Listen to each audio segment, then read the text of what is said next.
Good evening, everyone, and thank you for joining us for District 4's telephone town.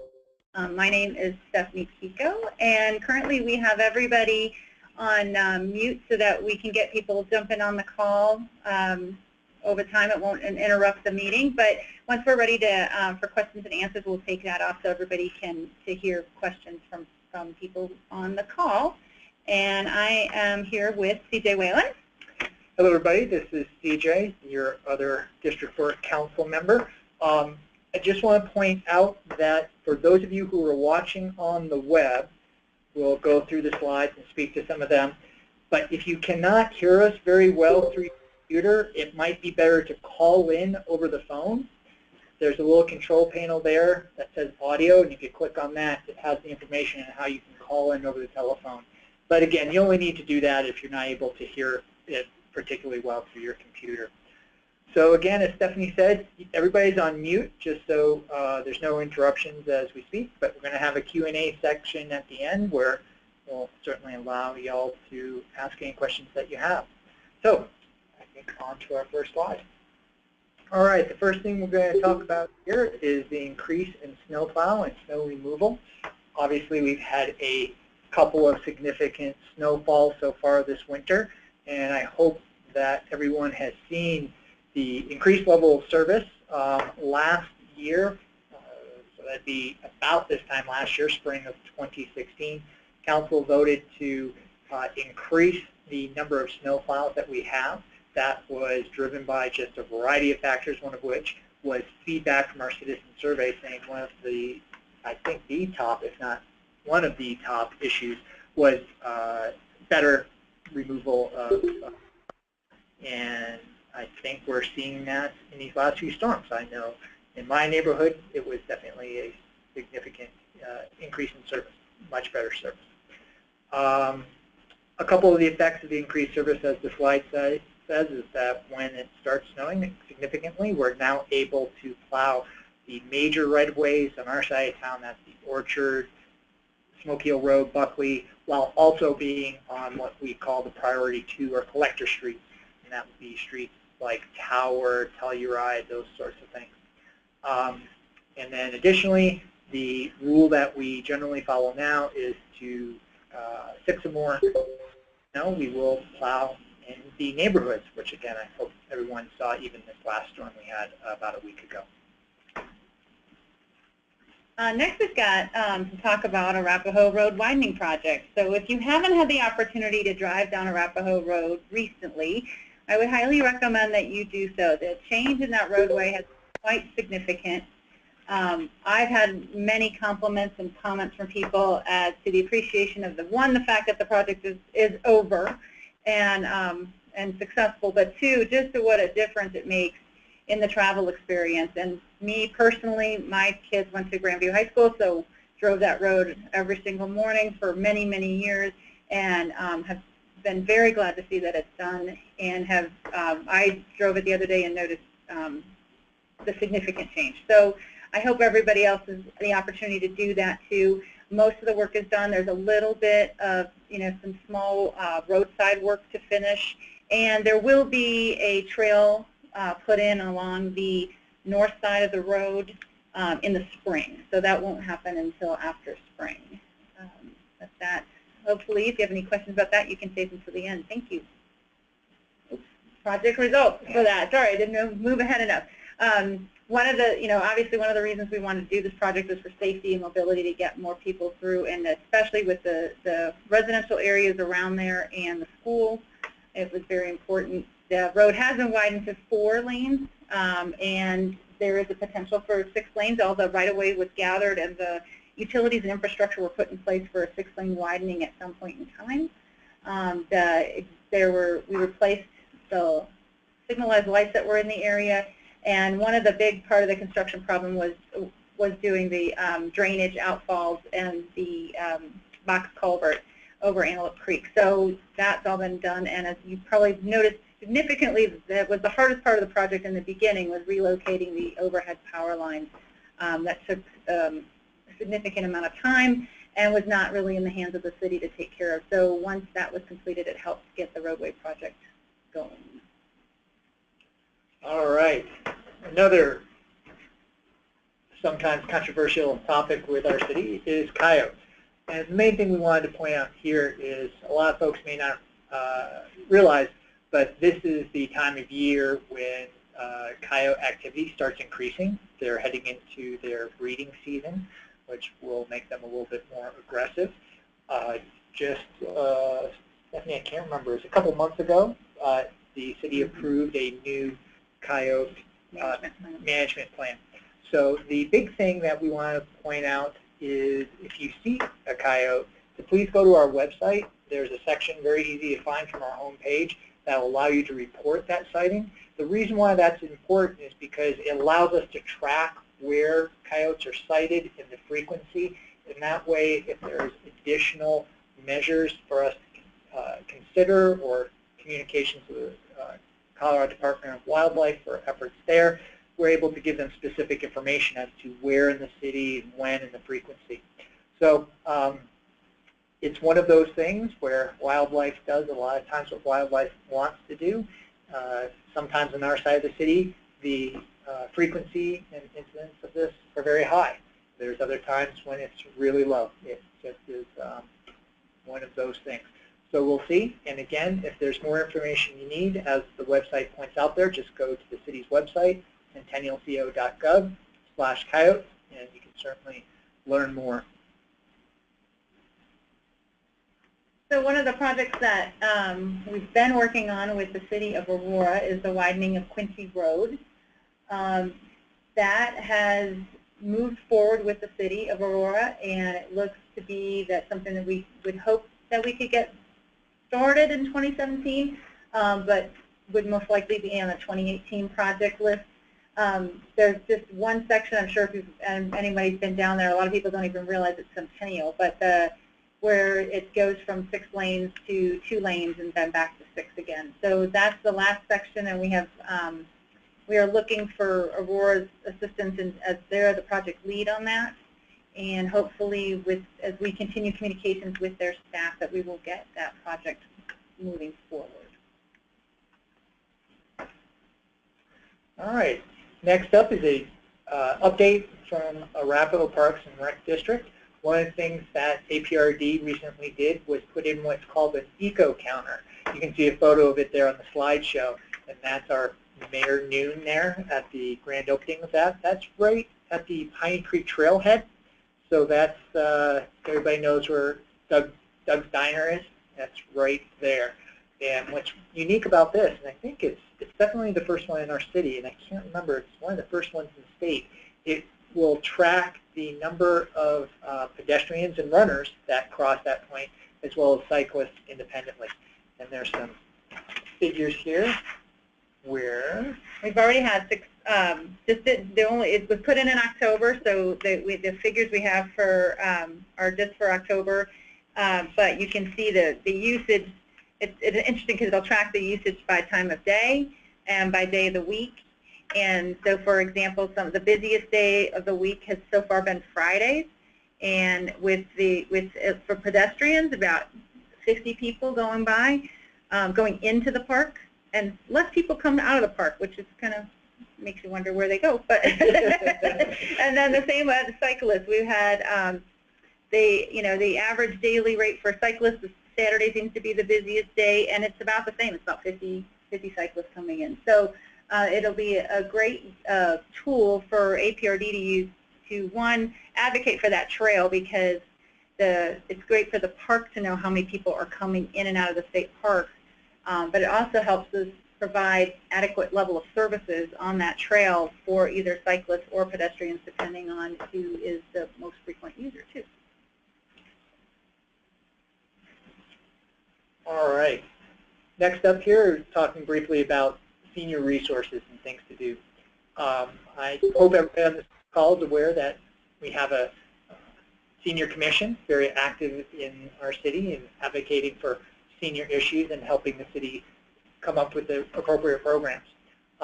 We have a new Prime Timers group, and they are doing things such as the game days, happy hours, and you can find more information at the website that's listed there, on the hosted by the local Rotary Club.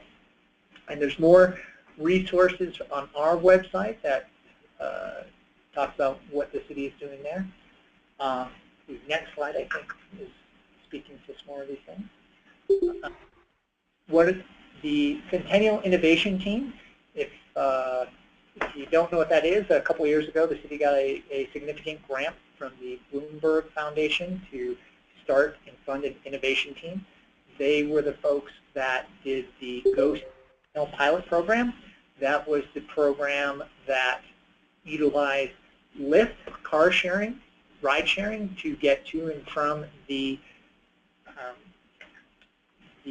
light rail station in our city there at the Dry Creek Station to a local area around there, basically connecting that last mile connection to the light rail. That Go Centennial pilot program has been successful and very well utilized, but the innovation team is now pivoting to their next project, and that next project is aging in communities. So they've just launched that project, working in conjunction with the senior commission. So they're in the early stages. They're gathering data, and hopefully the I-team over the next few months and throughout the year will be able to propose programs and policies to help better serve that community. And next, we just wanted to touch on our, no pun, but the Centennial NEXT program, sorry, is an update for our comprehensive plan. And a comprehensive plan is required by the state for our city. So it is something we've looked at in the past. We've had one that was done in 2007 and 2004, and we had, and now that it's time to review that plan and look forward into 2030. So we have a survey that's online. We've done several of these already. This is the third one to go out, but if you could participate in the survey, we'd greatly appreciate it. It's all the feedback that we want on how we want our city to be in the future and what parts of the city are important to you, what aspects of it. A lot of the outreach that we've had has been at many of our community events over the summer. We had a lot of outreach during the park time, and of course, being at the park, a lot of people's most important aspect of the city was having open space and trails and being able to connect and having a gathering place for people to come. And so a lot of those thoughts were brought out during the summer, but we'd like to, have everybody contribute to what they think is the vision for the city in the future. So if you could participate in it, that'd be great. We also will have some open houses and things in the future to go to review the plan. We don't expect it to be finished for a number of months yet, so it does take a while to compile all the data and put forth that vision. So any input that you have, to even whether through the Centennial NEXT program or just directly to CJ and I as your council representative, would be greatly appreciated. Another plan that we have going on right now is our master plan for our parks, open space, trails, and recreation. We refer to this as our poster plan. So we're doing the same process here. We have meetings going on that will be starting in February and March, open houses with key stakeholders, with neighbors and communities to find out where we think we want to be with our parks and trail system. We created this, the first plan about 10 years ago, and surprisingly we were very successful at completing a number of those objects on that plan. Building Centennial Center Park was one of the pieces that we found to be important for the community at that time, and it ended up coming into fruition. So it's a great way for citizens and the stakeholders in our area to come together and decide where do we want to invest our resources. We do receive money from the open space sales tax that's in Arapahoe County, and that money has to be used on outdoor recreation. And so we have that income coming, and our open space board sits diligently every year and prioritizes the things that are listed in our open space plan and decides where we can meet funding with partners and our regional partners and our more local partners, metro districts, the school districts, and how we can actually appropriate that money to best suit the needs of the citizens of Centennial. So any input you have on this would be greatly appreciated. Please look forward in February and March to seeing some of our emails about how to get involved in this process. And as the title of this slide says, there's more. Actually, there's much more, but a few things to highlight here. First, parking regulations. one of the issues that has frequently come up among all council members is related to parking. And we've been starting to address that issue. And in fact, at our council meeting just earlier this week, we passed some revisions as to how commercial parking is done. And by commercial parking, what's meant by that are commercial vehicles. So you can think of delivery trucks, tow trucks, basically vehicles that are completely in the execution of a business service. And there are already regulations that prevent the parking of commercial vehicles within residential zones, basically our neighborhoods, but there was some cleanup in the language between those that we need to do to allow that to be more readily understood and easily enforceable. There was just some alignment between when code enforcement and the role that they played in that versus the sheriff's office and the role they play on that, because the sheriff's office is more involved when that's parking on the street, while code enforcement when it's parked on private property, and we aligned those better. And we then further put controls into parking of commercial vehicles in commercial districts or non-residential zones. And the reason for that was we were having increased frequency of businesses with no physical presence within Centennial, basically running their businesses and parking their vehicles on our streets. And that was just something that needed some corrective action. There's more that the parking committee is going to be looking into, such as the number of vehicles that is parked on private property, potentially looking at other issues, parking on streets and residential areas. It's a tricky topic that Council is going to continue to look into that over the next few months. The next item on here is the potential merger of the fire districts, and actually that's going under the name of the unification of the fire districts. At one point, the chief of the fire district on our side of town, Jerry Rhodes for the Cunningham Fire Protection District, was maybe going to be on this call. So I want to be careful not to misspeak at all, or else I'm sure he'll correct us here momentarily. But there's 3 fire districts that serve the city of Centennial. Again, Cunningham, which is on the east side, South Metro Fire and Rescue, which is from essentially Parker Road west as far as our city is concerned, even though they do go quite a bit east as well. And then Littleton Fire and Rescue on the west side of the city. And those 3 agencies have begun dialogue about the potential unification of the 3 fire districts, and it is something that is still very much in the early stages. It's a very complicated process, but very encouraging at this point. And from the city's point of view, all 3 agencies have served the city very well, and the idea of these 3 districts having an economy of scale and just overall better service, more value for all the citizens, and higher, more response would be the hoped for outcome of this. And then lastly, if you've attended any of our meetings, read any of the newsletters over the last couple of years, you know the city is involved in a substantial fiber optic network project. That continues to go very well. Our fiber master plan outlined the building of a fiber optic backbone throughout the major arterials of our city. That is underway. That project has always been slated to take between 1.5 years and 2 years. So given that we're about a month or 2 into the actual construction of that, because it took us a few months to engineer that, we're again still at the early stages of that, but very excited. Matter of fact, if you look out the back window here at the city office, you can see fiber optic lines being pulled as we speak.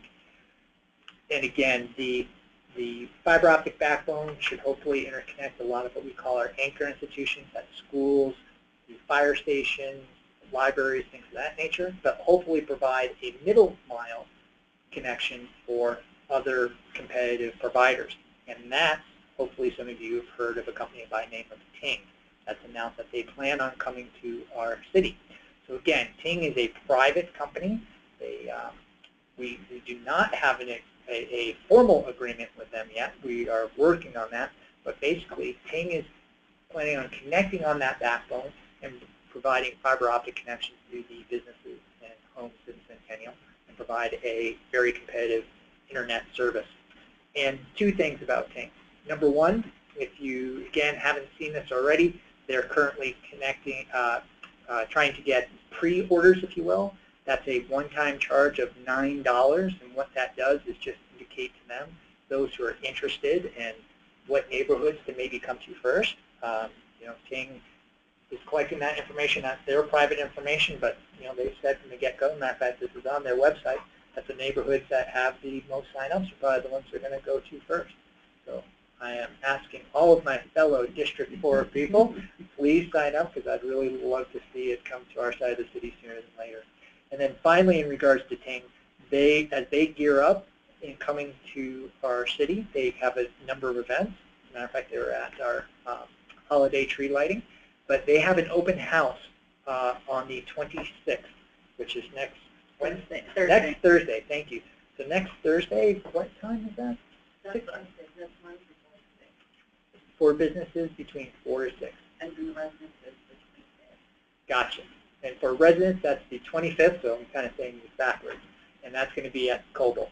And yes, at the Coble Library. So I'll double check that time right now and come back and let y'all know. But again, next week, Ting is going to have a couple of open houses. And if this is something you'd like to know more about, highly recommend you come out to those.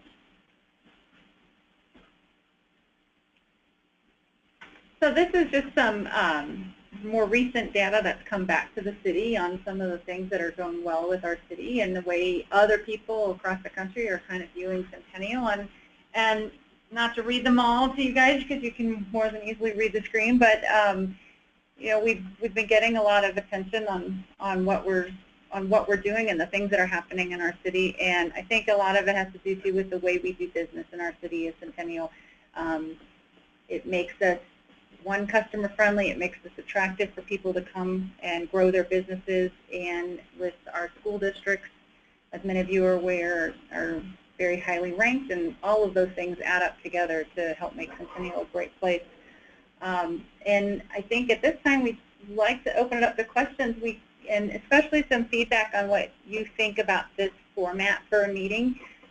Doing something this way, obviously we can get through a lot of information very quickly. We can send the information back out to you as soon as the meeting is over to go back through, and there's a lot of advantages to doing kind of this type of telephone town hall.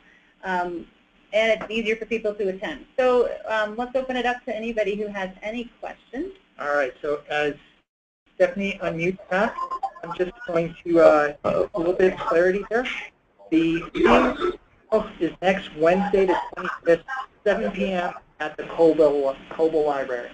So apologize, didn't have that sorted out before, but if you're interested, again, highly recommend you attend. So we've unmuted everybody, and so we'll try to manage this. So don't, you know, we'll take them one at a time. If anybody has a question, please speak up. Anybody?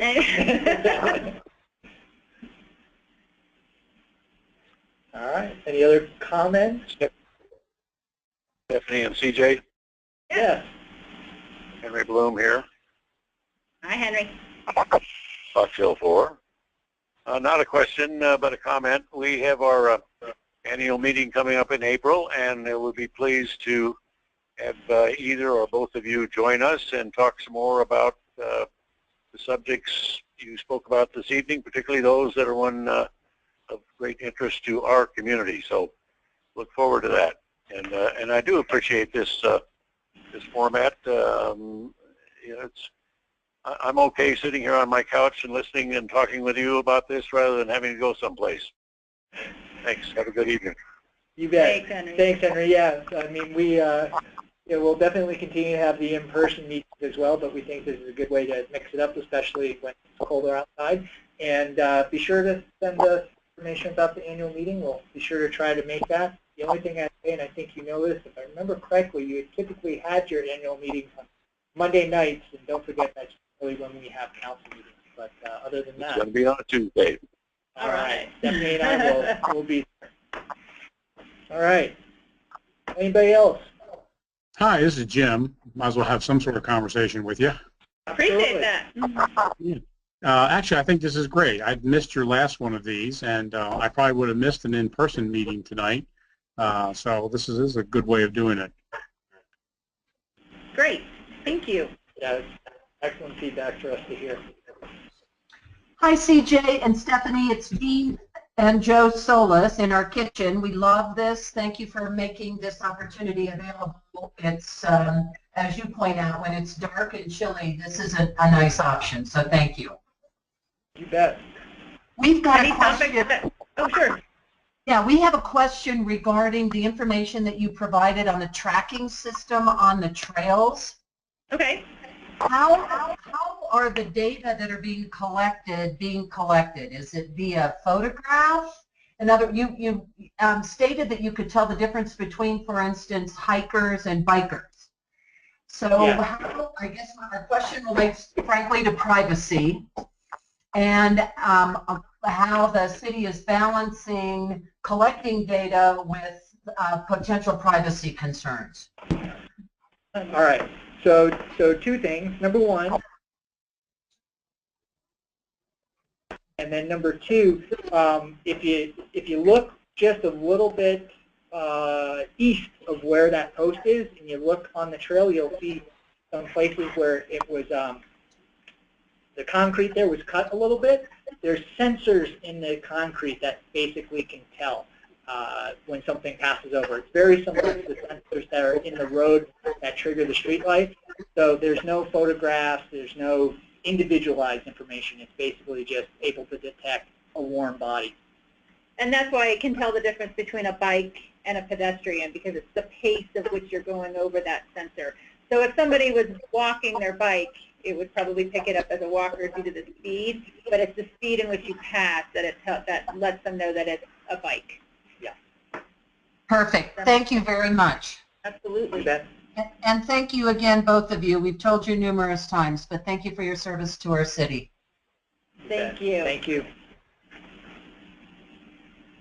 Anybody else? Is there any topic that we didn't touch on that anybody would like to have some information on? You guys are making this easy yeah, for us. you're making this easy. See, we're very cognizant Can you guys of your hear time. me? Yes. Hello? Hi. Yes. My name's Kathy, Centennial resident for, well, as long as it's been a city.